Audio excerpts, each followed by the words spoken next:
আপা আসসালামু আলাইকুম, কেমন আছেন? তারপরে সে আরেক দিকে তাকায় বলতো, আমি একটা মহিলা প্রডিউসারের একটা ছবি করতে চেয়েছিলাম। আমি বললাম দাঁড়া, পরে আমি একটা সিনেমা গল্প রেডি।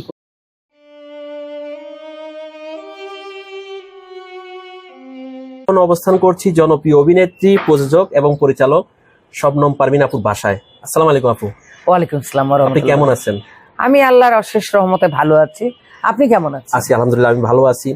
আসলে দর্শকরা তো আপনাকে সবচেয়ে বেশি চিনে হচ্ছে, যদিও আপনি অসংখ্য সিনেমা করেছেন, নাটক করেছেন, কিন্তু ইত্যাদি নানী চরিত্রে বেশি আপনাকে সবাই চিনে। হ্যাঁ, ইত্যাদি নানীটা করতে গিয়ে যেটা হয়েছে, আমার নামটাই লোকে ভুলে গেছে।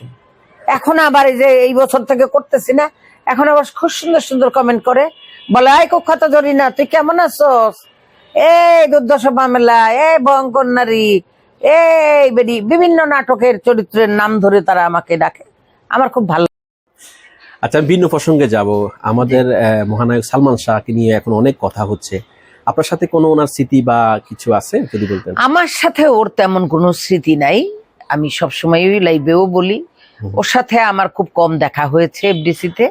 ওর সাথে কোনো সিনেমা করা হয় নাই, কাজ করার সুযোগ হয় নাই, মানে একসাথে মানে স্ক্রিন শেয়ার করা হয় নাই। তারপরেও ধরেন ও 8 নম্বর 9 নম্বরে তখন আমার শুটিং চলছিল, ও আমাকে মানে দেখলেই বলতো, ইস আমি একটা মহিলা প্রডিউসারের একটা ছবি করতে চেয়েছিলাম। আপা আসসালামু আলাইকুম, কেমন আছেন? তারপরে সে আরেক দিকে তাকায় বলতো, আমি একটা মহিলা প্রডিউসারের একটা ছবি করতে চেয়েছিলাম। আমি বললাম দাঁড়া, পরে আমি একটা সিনেমা গল্প রেডি করলাম, আলমগীর সাহেব, শাবানা ম্যাডাম, আমি, আর ওই পোর্শনে সালমান শাবনুর, কামাল আহমেদ সাহেব ডিরেক্টর ছিলেন, উনি প্রয়াত, সালমানও প্রয়াত,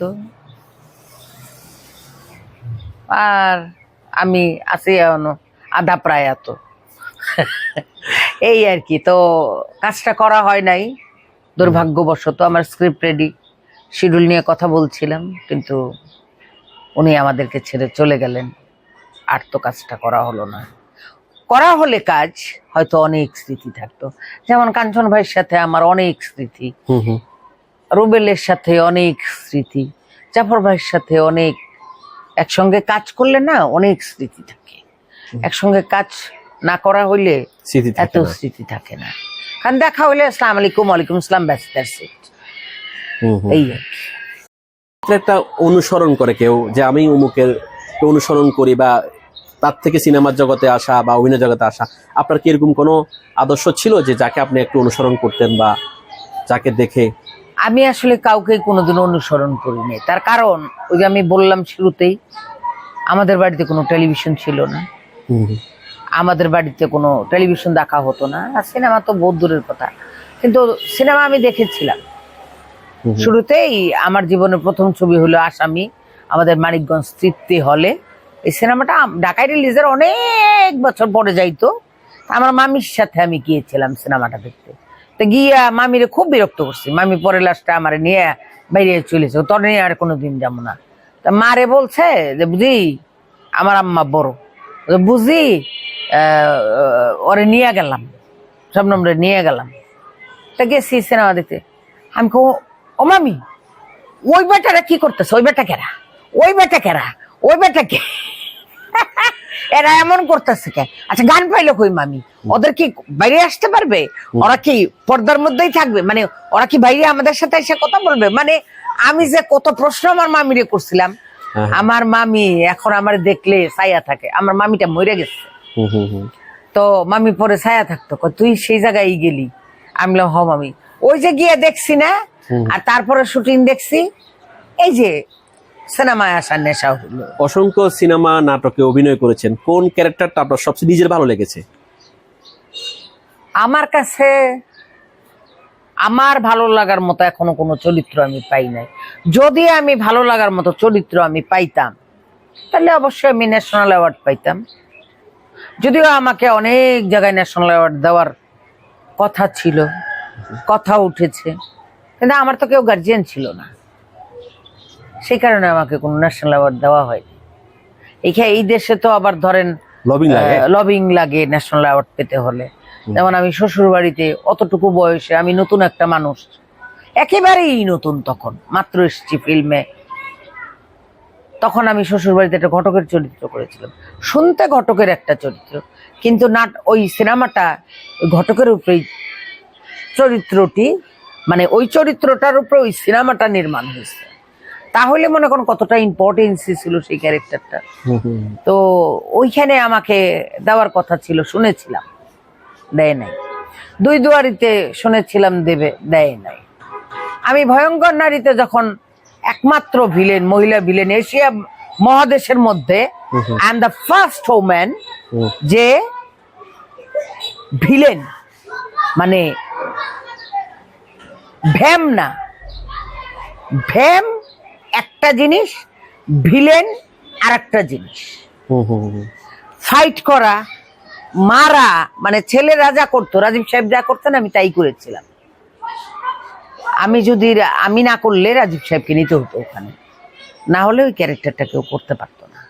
বা আমার কুখ্যাত জরিনা বা দুর্ধর্ষ পামেলা, ভয়ঙ্কর নারী এত সুপারহিট হওয়ার পরেও আমাকে প্রযোজক সমিতি আমাকে এটা সম্মাননা দিয়েছিলেন। আর হইল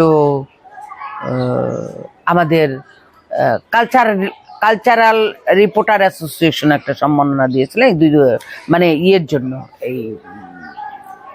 এই যে একটা চাপা কষ্টের কথা বললেন, যে মূল্যায়ন না পাওয়া, এই যে একটা চাপা কষ্ট, আসলে শিল্পীদেরকে জীবন দশায় যদি মূল্যায়ন করা না হয় তাহলে কিভাবে তারা ভালো কাজ করবে বলেন? আপনার কি বক্তব্য? হ্যাঁ, আমি তখন ছোট একটা মানুষ, আমাকে যদি তখন ইন্সপিরেশন দেওয়া হইতো একটা অ্যাওয়ার্ড দিয়ে, তাহলে আমার ভিতরে হয়তো আমি এখন যা করি হয়তো আরো অনেক বেশি ইন্সপায়ার হতাম, যে আরো বেশি ভালো করে কিভাবে কাজ করা যায়। আমি যা টাকা পয়সা যেখান থেকে যা পাইতাম সবই কিন্তু আমি এখানেই ব্যয় করতাম এবং এখনো করি। তারপরও সিনেমা আমাকে কিছুই দিল না।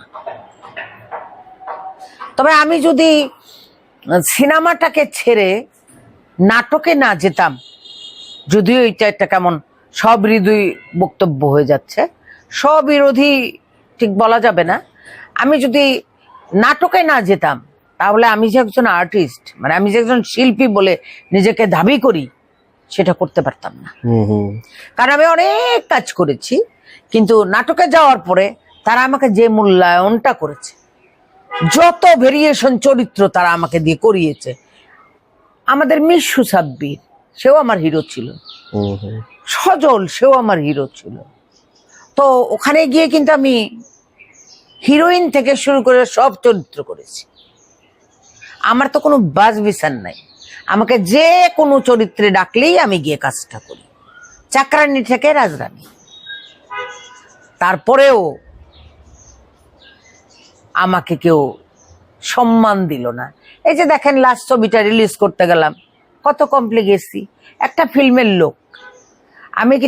আমি কিন্তু সর্বান্তকরণে ফিল্মের লোক।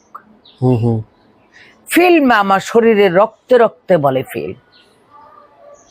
আমার বাবা মরার সময় বলেছেন, আমার বাবা সবচেয়ে খুশি হবেন যদি আমি সিনেমা ছেড়ে দিই। তাও কিন্তু আমি সিনেমা ছাড়তে পারি নাই, অভিনয় ছেড়ে দিতে বলেছিলেন। এই সিনেমাটা যখন এই হুরমতি, আপনারা জানেন যে গত ডিসেম্বরে আমি হুরমতিটা রিলিজ করেছিলাম, 13 ডিসেম্বর। আমার উপরে 2টা সিনেমা রিলিজ হওয়ার কথা, ইচ্ছারা আমাদের এটা নিয়ম। তারপরেও কিন্তু 3টে সিনেমা রিলিজ হলো উইদাউট নোটিশ। কেউ আমার পাশে এসে দাঁড়ালেন না, কেউ একটা করলেন না, কি বলে এটাকে, প্রতিবাদ করলেন না যে 2টা ছবি রিলিজ হওয়ার কথা, 3 ছবি কেন রিলিজ হয়ে গেল। আমি মাইর খেলাম। তো আমি মাইর খাইলাম মানে কি, আর্টিস্ট টেকনিশিয়ানরা আমি টাকা দিচ্ছি না? অবশ্যই। যে আমার ব্যানার করেছে তাকে টাকা দেই নাই? অবশ্যই দিয়েছেন। পোস্টার করেছি, সে আমার টাকা খায় নাই? অনেকগুলি ফ্যামিলি চলেছে আমার টাকায়, কিন্তু তারপরও আমাকে সম্মান করা হয়নি। এটাই আমার কষ্ট। এটা হওয়া উচিত না একজন শিল্পীর সাথে। ভালো লাগলে লাইক কমেন্ট করে আপনার মতামত দিন। সাথে থাকার জন্য সাবস্ক্রাইব করুন এবং বেল বাটনটিতে ক্লিক করুন।